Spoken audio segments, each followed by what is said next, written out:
Hey guys, so I'm Ashish. He has already given the introduction of me. So I co-founded reddoors.com post my Make My Trip journey, and travel is in my blood. And if you ask me, I'm a technologist, I'm a J2A architect, and my entire career is mostly in delivering a technology. But in the journey of founding Red Doors and in Make My Trip sprint, I learned a lot of things, and I will just tell you from my experience. And I won't tell you why we should go for data-driven organization, because you all know it's important. But I'll tell you my experience, how to create a culture in the organization that everybody is aligned to data, getting driven the decisions by data, right? So this is a very overstated line. You must have heard, read everywhere. If you don't measure it, you can't improve it, right? And how many of founders are here in owner circle who take the decisions? I just want to get the idea of the audience. Can you raise hand, please? Okay. So you understand, right? This is the thing. But the main problem is you just want to gel this word to every developer, every marketing person, every product person in the organization. So everyone, like from venture capitalists, everyone tells you like you just take the static decisions based on your data. But the reality is too boring. In morning, like you get a dashboards in your mailboxes, you see, okay, this is the visit on my home page, this is a visit of my listing page, this is a visit on my details page, and this is a payment page. And it's like continuous thing, you're seeing it, and you see some dip, you just give a call to your product guy, hey, why my basically numbers are down over here. In the evening, get a canned response, oh, payment gateway is down, or basically the competition has raised the discount coupons. So this is the reason. So then next day starts. So you lose the value of your matrices, right? So to understand more meaningful to a company, how should we go for it? Then how can we tell our employees, or like our engineering team, our product team, why they're important? What are matrices? So basically the word you have to pass to the organization is matrices are the pulse of your businesses, right? It tells you how you're doing. It tells you where you're headed to. It tells you exactly like whatever you're doing is working for you or not. So the fundamental line should go in the blood of every guy in the organization. If you don't check your pulse, right, you don't know when you're dying. This is the fundamental of this. So what is the solution? It's boring, it's continuous. How should we engage everyone in the organization to understand that this is very important for you? So the solution is and it's a proven solution. You don't start with matrices, don't create dashboards. First, define the goal in your head. The clear goal, clear-cut goal in the head of founders or decision makers. Okay, this is the what I wish to achieve, and my matrices will be around it, right? So this is already, I told you, like matrices are boring without goals, right? But why they are boring, right? And if they are boring, what will you do? You will keep on changing your formulas weekly, you will changing your softwares, you will not able to create a basically analytics culture in your organization, right? So to start with, you define the very clear, measurable, attainable goals in your mind. For us, for senior guys, what is the main goals? Like I want to raise my revenue by 40%, right? I want to increase my conversion by 15%, or I want to double my LTV. So if lifetime value of customer is 3 times of your Coca, you're on top of the world, you are printing money, printing dollars, So something like this put in your head, but you see rocks are heavy and big, they don't move. If you say I want to increase my revenue by 40%, how does it impact the engineering team guy? He doesn't understand. But a person will say, oh, it's your goal, do it, right? But in front he will say yes, but he is not bought into it, right? Your matrices is like your share market index. Until you put in money, you won't understand drivers, right? You just put in money in 2 or 3 scripts. You will be looking for drivers, you will go China market, you will do a lot of things around. So somehow you have to ensure that everybody has invested in goal and understand their piece of work. So if rocks are heavy, you have in your mind, right? I want to just raise 40% revenue. How should go in the team?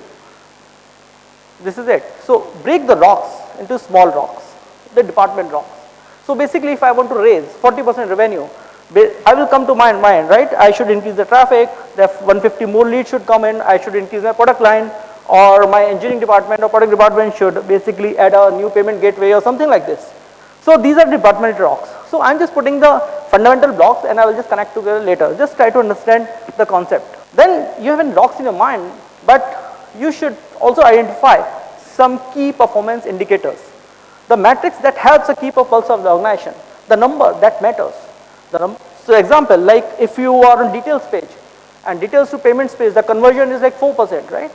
And you understand, like if I make this conversion up, I will get my revenue up. So some type of important numbers should be in mind. So it should be meaningful, which should have a clear-cut impact. So till now we talked about rocks, small rocks, key performance indicators, right? Once you identify indicators, you understand, then you get the levers to pull, right? Somewhere you say, okay, I want to increase my basically user conversion from here to here. What can I do? So basically for page, you can say, okay, I want to change UX changes, I want to change my button, something else. So once in your mind, you can just find out the drivers, you start looking out in, and you need, you will find out how can increase my levers to pull.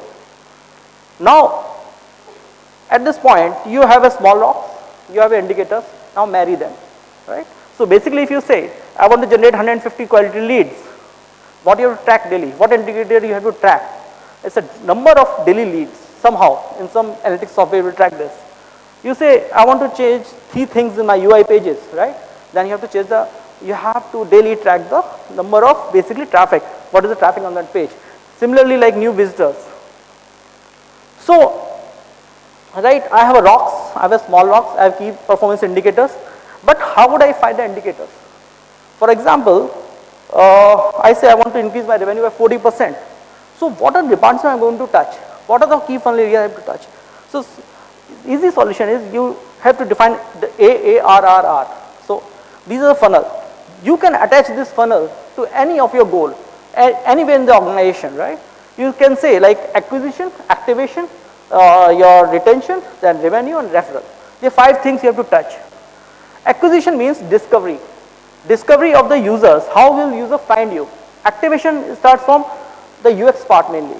Like people are clicking what you want them to click. People are converting basically, right? The pages of organization. Retention. Like, okay, I am selling well. Will I be able to keep my users with me or not? They will stay. Then revenue, that's like printing money. And the last part is referral. So what I am selling, my users will tell to others or not, right? So if I see in my 40% revenue up, in acquisition part, I can think of, okay, if I get the new customers from email, SMSs, or any campaign, so I have to just pull the levers there. Few levers I have to pull in the activation part. Might be I have to change few buttons, I have to change few sections of this, and do some experiment to find out why users are not converting more. Retention part, obvious, right? I have to do a cohort analysis of my thing. So I will touch on cohort little later, but here, for retention, the cohort is the best chart that can give you the insight into a discovery phase. The revenue part is common, right? It will, all the indicators will just jump into it. And then the referral programs and loyalty, right? So till now, I have my rocks, I have my small rocks, I have key performance indicators, I have my funnel.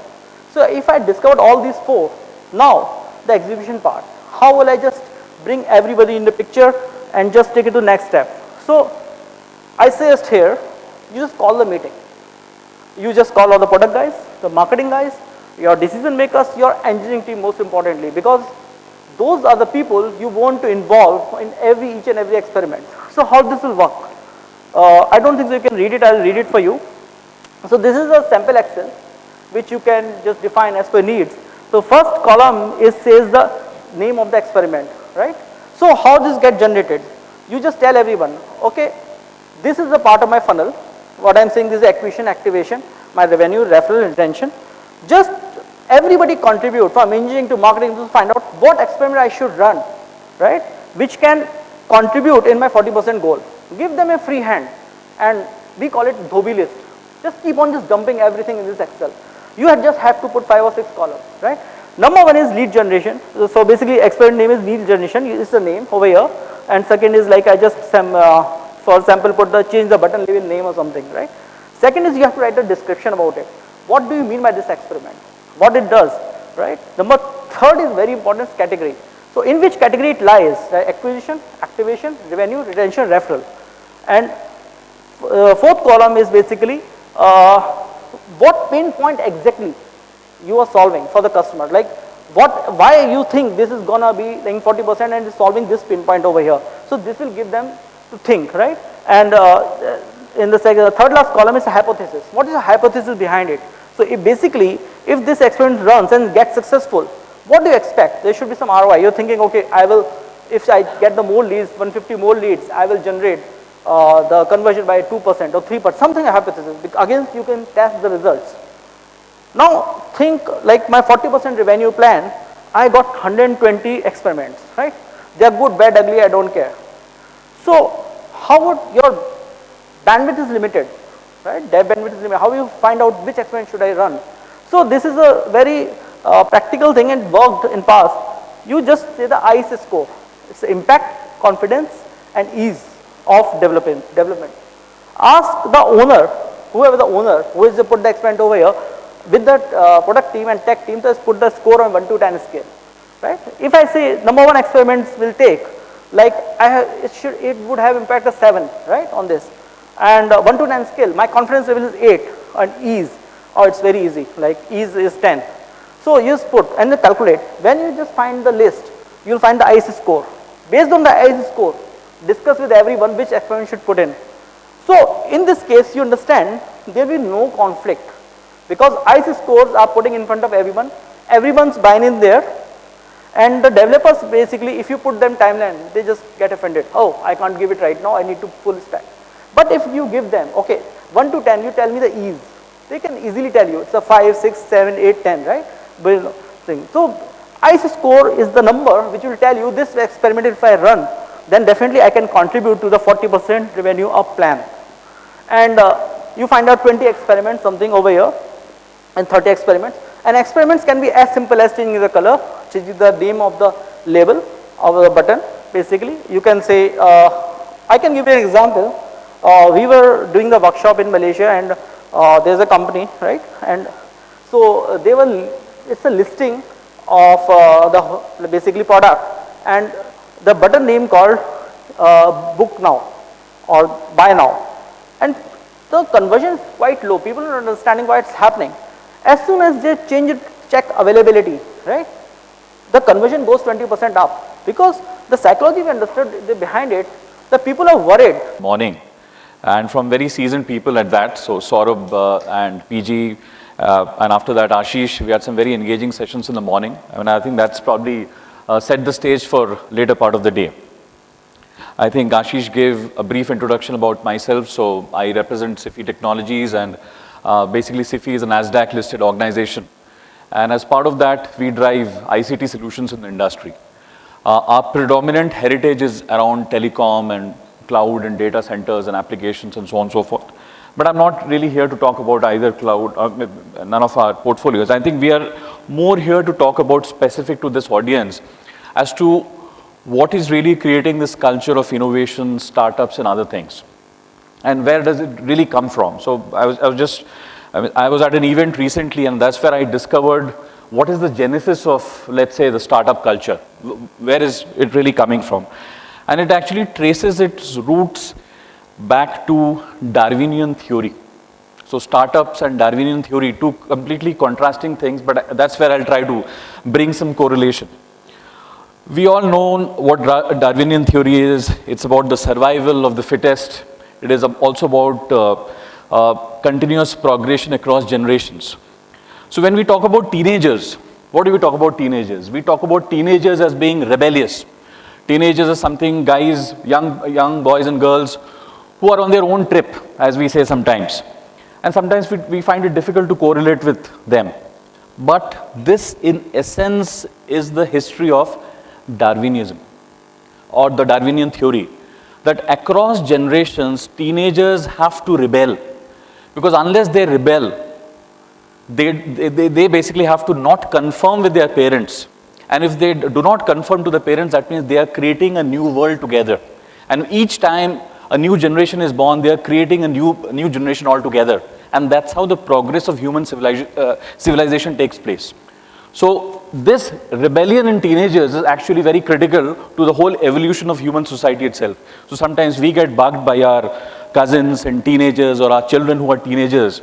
But the fact is that is in essence the whole nature of how society grows.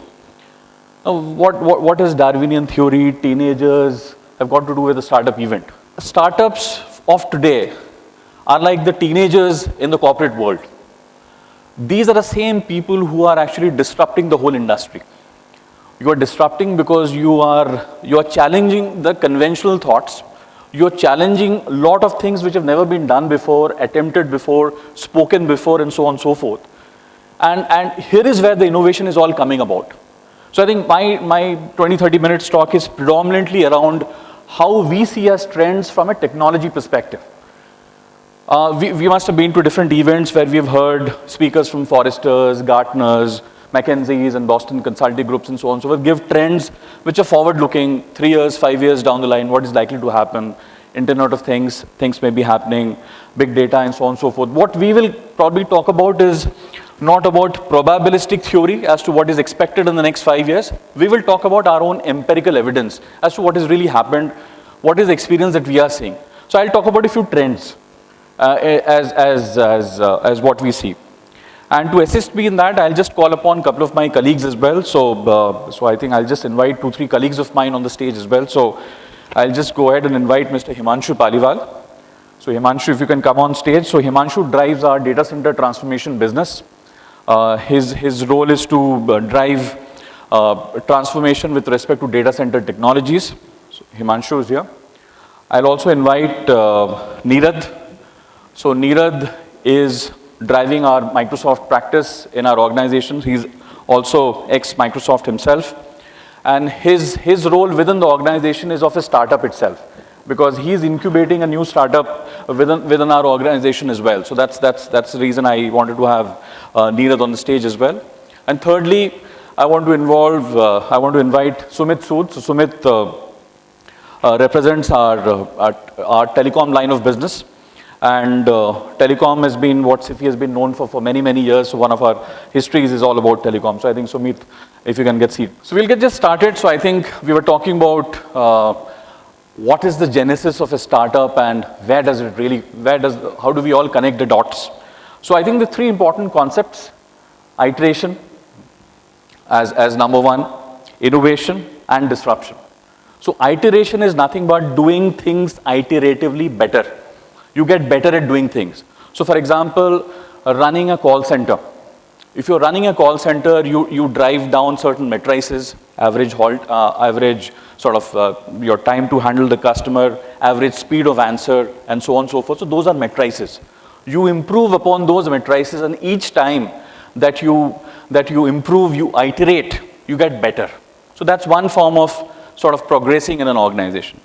Second part is innovation. So we obviously, a startup community, we want to innovate, we want to do things better in a different manner. The most ideal form of innovation is basically disruptive innovation.